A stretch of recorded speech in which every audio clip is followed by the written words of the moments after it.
জঙ্গিদের অ্যাকশন!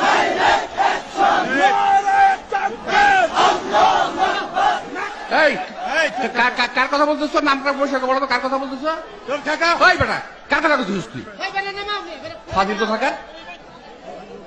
নবীরে ধৈরা জেলে দিয়ে কমুনে সারা নবীরে ধৈরা জেলে দিয়ে কমুনে সারা ফাজিল গুলা কোথাকার।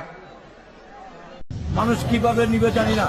শহীদ জিয়াউর রহমান একজন আল্লাহর ওলি ছিলেন। শহীদ রাষ্ট্রপতি জিয়াউর রহমানের নাম নিলে প্রতিদিন ব্যস্ত নিশ্চিত। বাংলাদেশী জাতীয়তাবাদের জাতির পিতা। আমরা কি আজকে সকলে মিলে এই প্রস্তাব গ্রহণ করতে পারি? তাহলে আজকে থেকে সিদ্ধান্ত হলো শহীদ রাষ্ট্রপতি জিয়াউর রহমান বাংলাদেশী জাতীয়তাবাদের জাতির পিতা। কোরআন একটা ভাওতাবাদী। হুজুরে কই আসলেন না কেন? আমি 5 মিনিট পরে আজানটা দিতে। বেগম খালেদা জিয়া যার নাম উচ্চারণ করলে মুখটা পবিত্র হয়ে যায়। বেগম খালেদা জিয়া